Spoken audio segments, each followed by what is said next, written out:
Di tahun lalu itu kita melihat bahwa ada banyak berita positif, ya. Tapi kalau teman-teman perhatikan, sebenarnya market naik itu, harga saham itu naik, itu karena ada fundamentalnya, ada dasarnya. Ya. Saham itu naik apabila pertumbuhan laba perusahaan di Indonesia ikutan naik. Oke, nah jadi kalau teman-teman ingat tahun lalu saya sudah begini ke Surabaya, keliling dengan Pak Rinaldi, ya. Teman-teman masih ingat nggak? Saya bilang berapa persen perkiraan laba tahun lalu? Kurang lebih waktu itu saya ngomong sekitar 15-17%. Itu yang menjadi dasar IHSG tahun lalu naik sebesar 20%. Nah, kan dasarnya 15-17%, sisanya apa 20%? Sisanya ada di layar Bapak dan Ibu. Itu ada beberapa berita positif. Yang pertama itu adalah BI rate cut.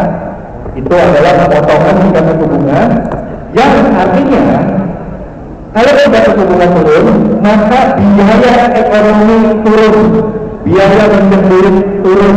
Jadi artinya ekonomi bisa terbawa naik. Ya. Kemudian berita positif yang kedua, S&P dan Fitch itu adalah peringkat rating negara dunia, menaikkan peringkat utang Indonesia menjadi investment grade untuk S&P, dan Fitch menaikkan satu tingkat di atas investment grade. Artinya apa? Artinya Indonesia sudah dinilai sebagai layak investasi sehingga investor asing masuk ke Indonesia. Oke. Akibatnya, Bapak Ibu bisa lihat fund atau dana investasi yang dikelola oleh Eastspring itu performanya tahun 2017 sangat positif. Ya teman-teman lihat di poin yang pertama, ini ada the best fund in the industry. Ya, ada Syariah Asia Pasifik itu dengan performa tahun lalu 26,6%. Tepuk tangan dong buat Eastspring Bank Prudential.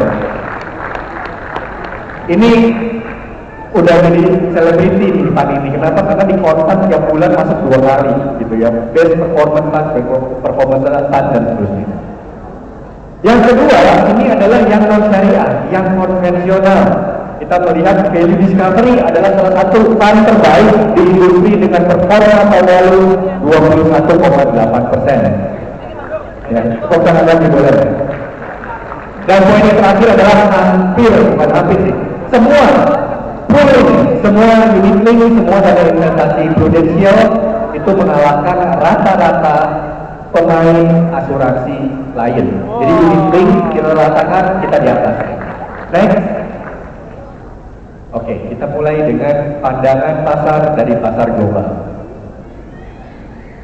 Ini ada proyeksi dari berbagai macam agen dan badan dunia, ada World Bank, IMF, OECD, dan Bloomberg. Ya. Melihat dari tahun 2016 yang paling kiri, kemudian 2017, 2018. Ini adalah tren pertumbuhan ekonomi. Bapak dan Ibu melihat trennya ini naik atau turun? Naik, ya. Investor, pelaku pasar, dan pemodal semuanya itu suka tren ekonomi yang sedang naik. Kenapa demikian? Karena di tren seperti ini, pertumbuhan laba perusahaan itu juga ikutan naik, ikutan tumbuh. Jadi artinya apa? Harga saham juga ikutan naik. Next sekali lagi. Nah, tahun lalu itu selama karir saya mungkin kurang lebih 17 tahun. Tahun lalu mungkin salah satu keadaan ekonomi terbaik dunia yang pernah saya lihat. Kenapa? Karena 75% negara di dunia itu pertumbuhan ekonominya positif. Ya. Kemudian 100% ekonomi terbesar, 20 ekonomi terbesar di dunia, semuanya 100% positif. Biasanya Jepang ekonominya positif itu susah. Eropa paling naik sedikit. Amerika sempat resesi. Sekarang semua 20 negara terbesar di dunia semuanya itu positif. Next. Nah, ini gambar yang sebenarnya penjelasannya tidak seribet gambarnya. Ya. Ini ada 5 garis. Ya. 5 garis ini adalah harga komoditas dunia, ya. Mulai dari harga CPO itu crude palm oil, kelapa sawit, ya. Oil price itu harga minyak dunia, coal, batu bara, tin, situ timah, dan nikel, ya. Poinnya adalah apa dari gambar ini? Kalau ekonominya lagi naik, maka harga komoditas itu akan naik duluan karena permintaan juga naik. Nah, sebenarnya Bapak dan Ibu kalau membaca gambar ini jangan bayangin harga komoditas dunia. Bayangin aja Bapak dan Ibu kalau isi bensin pertama atau isi di Shell, ya. Kalau sekarang harganya masih 8 ribuan atau paling mungkin tahun ini mungkin akan ke 9 ribuan, itu menunjukkan harga komoditas yang masih rendah dan akan naik. Nah, kalau akan naik artinya ekonomi juga akan naik. Jadi Bapak dan Ibu sebenarnya bisa baca ekonomi waktu isi bensin, ya. Tapi kalau Bapak dan Ibu pernah nggak dulu isi bensin pertama atau Shell, ya, 13.000, pernah nggak? Yang mobilnya keren yang depan-depan ini isinya pertama berapa ya? Pernah isi 13.000, 14.000 nggak? Pernah. Tahun 2008, tahun 2011, ya. Itu tandanya ekonomi itu sudah tinggi karena harga komoditas mahal, ada kemungkinan ekonomi itu akan melambat.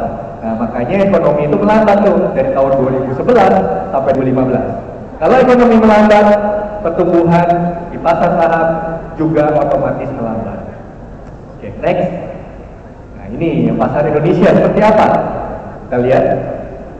Sekali lagi boleh. Nah, yang sebelah kiri Bapak dan Ibu, ini adalah pertumbuhan ekonomi Indonesia dari tahun 2006 sampai 2019 perkiraan. Bapak dan Ibu lihat di sini, Indonesia pertumbuhan ekonominya itu bergerak berdasarkan siklus. Jadi artinya sebelum tahun 2008, 2009, siklus terus sebelum 2009, buat yang kelihatan. Naik ya, sampai dengan 2008, kemudian 2009 turun karena krisis global. Kemudian sampai dengan 2015, siklus ekonomi itu turun. Ya. Pada masa-masa ini, Bapak dan Ibu kalau masuk rupiah equity fund plus, dan segala macamnya, performance-nya otomatis juga akan ikut melambat. Kenapa? Karena pertumbuhan laba perusahaan di pertumbuhan ekonomi yang melambat seperti tahun 2010 sampai 2015 juga melambat. Dan 2015 Bapak dan Ibu lihat sudah menjadi titik nadir, titik terendahnya pertumbuhan ekonomi Indonesia. Sekarang siklusnya mulai naik. Ya, tadi salah satu contohnya adalah karena harga komoditas mulai naik. Tetapi ini kita bisa lihat dari gambarnya bahwa dari tahun 2015, 2016, 2017 ekonominya naik. Nah, sekarang 2018 juga diperkirakan naik. Artinya apa Bapak dan Ibu kalau berinvestasi ini adalah waktu yang tepat karena memang siklusnya sedang naik, ya. Kemudian yang sebelah kanan Bapak dan Ibu ini adalah potret atau gambar ekonomi Indonesia. Yang dulunya sebelah kiri itu adalah gambar kiri, yang gambar top itu ada minyaknya. Itu adalah menggambarkan ekonomi Indonesia yang tadinya itu nggak produktif. Kenapa? Karena tiap tahun Indonesia itu mensubsidi BBM, tapi sebelumnya subsidi BBM kita itu dulu itu tergantung sama komoditas. Jadi kalau ekonomi kita dulu sepertiganya tergantung sama komoditas, kalau komoditas jatuh Indonesia jatuh, komoditas lagi